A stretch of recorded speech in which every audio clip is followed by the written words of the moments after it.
ओम श्रीं ह्रीं क्लीं ग्लौं गं गणपतये नमः वरवरद सर्वजनन्ये वशमानय स्वाहा ओम ऐं ह्रीं श्रीं श्रीमात्रे नमः शिवशक्त्यै करुपिण्ये ओम नमः शिवाय ओम ओम ओम श्री गुरुभ्यो नमः मगलजल्लवेणुगोपाल दत्तात्रेय नमः ओम श्री शाकंभर्यै नमः श्री शांभवी देवतायै नमः श्री शाकंभर्यस्तकम् शक्तिशांभव विश्वरूप महिमा मांगल्यमुक्तामणिर्घण्टाशूलमसिं लिपिं च दधतीं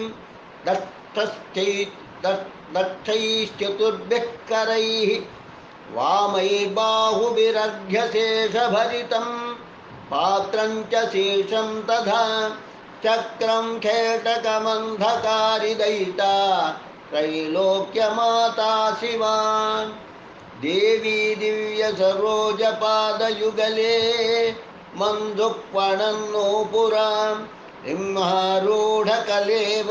भगवती व्याघ्राम्बरा वेष्टिता वैढूर्यादिमहार्घरत्न विलसन् नक्षत्रमालोज्ज्वला वाग्देवी विषमेक्षणा शिशिमुखे त्रैलोक्यमाता शिवा ब्रह्माणी च कपालिनी सुयुवती रौद्री श्रीशूलान्विता नानादैत्यनिबर्हिणी नृशरणां शङ्काशिखेटायुधा भेरी शङ्ख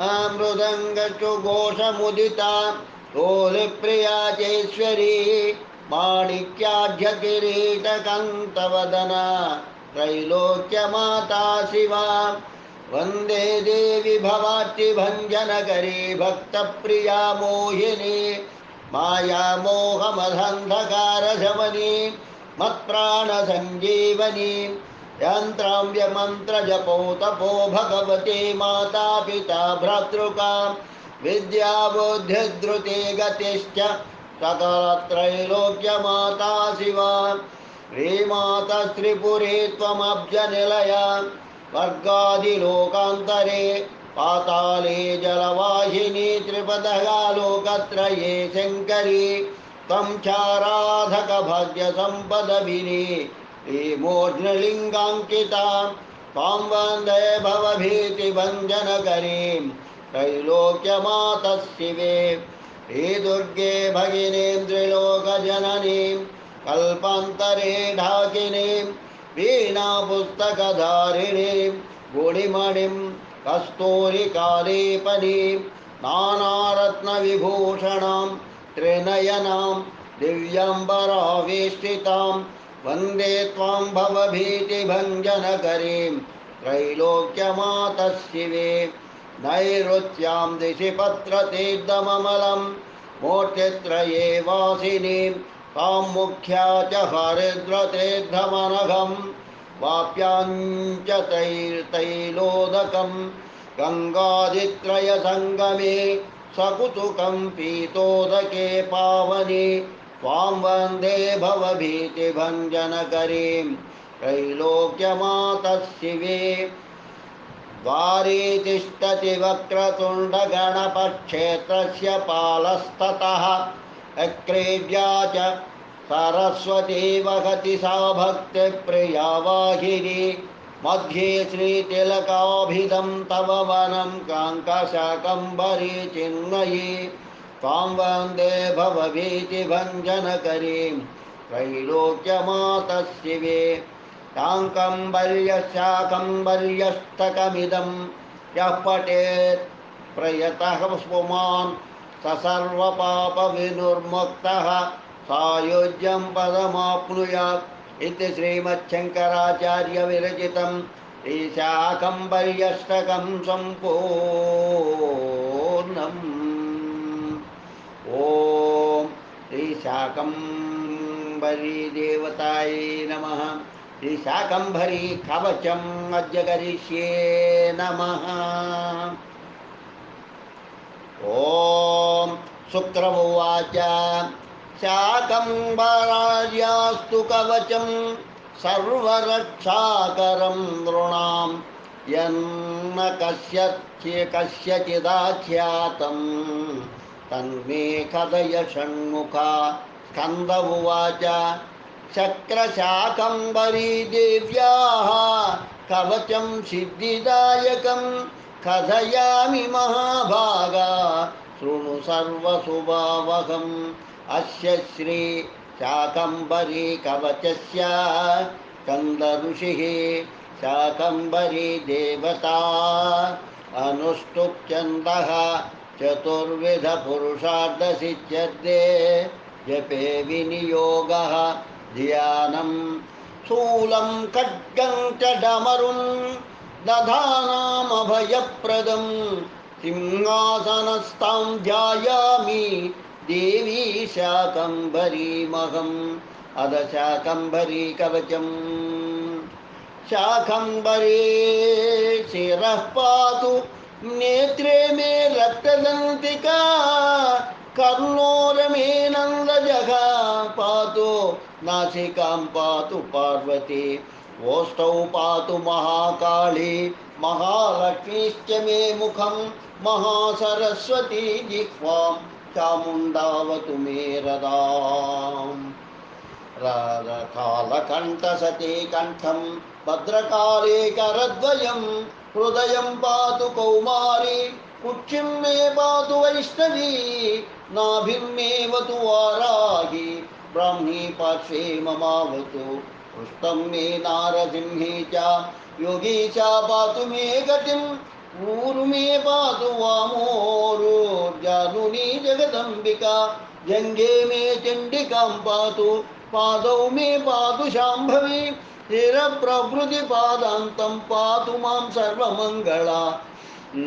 రాత్రౌ పాతు దివా పాతు త్రిసంధ్యం పాతు మాం శివా గచ్చంతం పాతు తిష్టంతం శయానం పాతు శూలిని రాజద్వారే జగాంతారే ఖడ్గిని పాతు మాం పథి సంగ్రామే సంకటే వాదే నద్యుత్తారే మహావనే బ్రాహ్మణేనాత్మశూలస్య పాతు మాం పరమేశ్వరి గృహం పాతు కుటుంబం మే పశుక్షేత్రధనాదికం యోగక్షేమం చ సతతం పాతు మే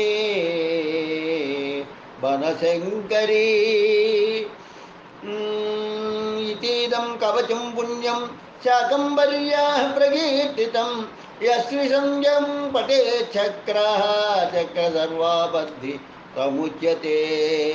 తుష్టిం పుష్టిం తదారోగ్యం సంతతిం సంపదం చ శత్రుక్షయం సమాప్నోతి కవచస్యాస్య పాఠతః.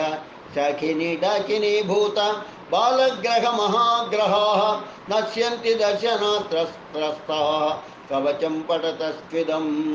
సర్వత్ర జయమాప్నోతి ధనలాభం చ పుష్కలం విద్యాం వాక్పటుతాం చాపి శాకంబర్యా ప్రసాదతః. ఆవర్తన సహస్రేణ కవచస్యాస్య వాసవాన్ యద్యత్కామయతేభీష్టం అభీష్టం తత్సర్వం ప్రాప్నుయాద్ ధ్రువం. ఇది స్కందపురాణే స్కందప్రోక్తం శ్రీ శాకంబరీ కవచం సంపూర్ణం. ఓం శ్రీ శాకంబరీ దేవ్యై నమః. ఓం శ్రీ శాకంబరీ దేవ్యై నమః. ఓం శ్రీ శాకంబరీ దేవ్యై నమః. ఓం శ్రీ శాకంబరీ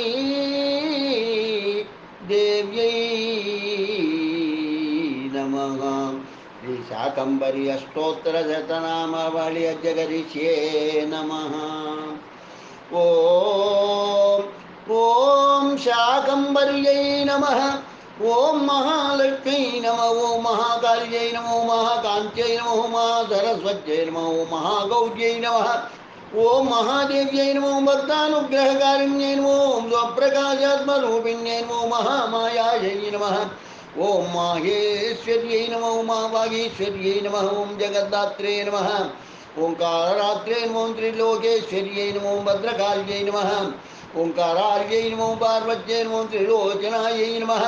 ఓం సిద్ధలక్ష్మీ నమః ఓం ఓం క్రియాలక్ష్మీ నమః ఓం మోక్షప్రదాయిన్యై ఓం అరూపాయై నమః ఓం బహురూపాయ నమః ఓం స్వరూపాయ నమః ఓం విరూపాయ నమః ఓం పంచభూతాత్మికాయ నమః ఓం దేవ్యై నమః ఓం దేవమూర్త్యై నమః ఓం సురేశ్వర్యై నమః ఓం దారిద్ర్యధ్వంసిన్యై నమః ఓం వీణా పుస్తకధారిణ్యై నమః ఓం సర్వశక్త్యై నమః ఓం త్రిశక్త్యై నమః ఓం బ్రహ్మ విద్యుదివాత్మికాయ నమో ఓం అష్టాంగయోగిన్యై నమో ఓం సగామిన్యై నమో ఓం నవదుర్గాయ నమో ఓం అగ్నవయ భైరవాయ నమః ఓం గంగాయై నమః ఓం ఓం వేణ్యై నమః ఓం సర్వశస్త్రధారిణ్యై నమో ఓం సముద్రవసనాయ నమో ఓం బ్రహ్మాండ మేఖలాయ నమో ఓం అవస్థాత్రయ నిర్ముక్తాయ నమః ఓం గుణత్రయ వివర్జితాయ నమో ఓం యోగధ్యానైక సన్యస్తాయ నమః ఓం యోగధాన్యైక ఓం యోగధ్యానైక రూపిణ్యై నమో ఓం వేదత్రయ రూపిణ్యై నమో ఓం వేదాంతజ్ఞాన రూపిణ్యై నమో ఓం పద్మావత్యై నమో ఓం విశాలాక్ష్మై నమః ఓం నాగయజ్ఞోపవీతిన్యై నమో ఓం సూర్యచంద్ర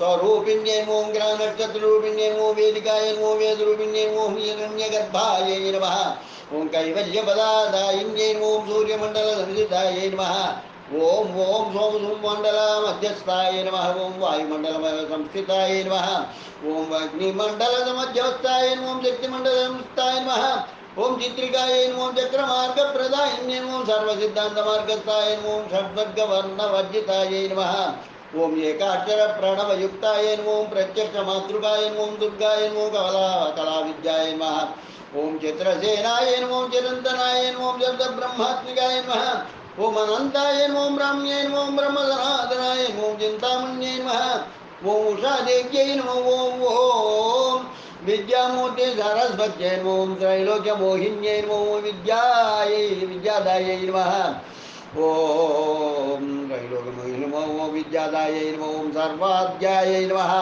ఓం సర్వరక్షాగత్యై నమో ఓం బ్రహ్మస్థాపిత రూపాయ నమో ఓం కైవల్యజ్ఞానగోచరాయ నమో ఓం కరుణాకారుణ్యై నమః ఓం వారుణ్యై నమో ఓం దాత్ర్యై నమః ఓం మధుకైటభమర్దిన్యై నమో మతింజలక్షణాయ నమః ఓం గోప్త్రే నమః సదా భక్త్యాఘనాశిన్యై నమః ఓం పరమేశ్వర్యై నమః రవాయ నమో మహాశాంత్యై నమో ఓం సిద్ధలక్ష్మీ నమో ఓం సద్యోజాత వామదేవాఘోరతత్పురుషేశాన రూపిణ్యై నమః ఓం నగేశతనయాయై నమః ఓం సుమంగళ్యై నమః ఓం యోగిన్యై నమో యోగదాన్యై నమో ఓం సర్వదేవాదివందితాయ నమః ఓం విష్ణుమోహిన్యై నమో శివమోహిన్యై నమో ఓం బ్రహ్మమోహిన్యై నమో ఓం శివ ఓం శ్రీ వనశంకర్యై నమః ఇది శ్రీ శాకంబరీ అథవా శ్రీ వనశంకరీ అష్టోత్తరశతనామావళి సంపూర్ణం. ఓం శ్రీ శాకంబరీ దేవ్యై నమః. లోకా సమస్తా సుఖినో భవంతు, లోకా సమస్తా సుఖినో భవంతు, లోకా సమస్తా సుఖినో భవంతు. ఓం శాంతి శాంతి శాంతి. స్వస్తి.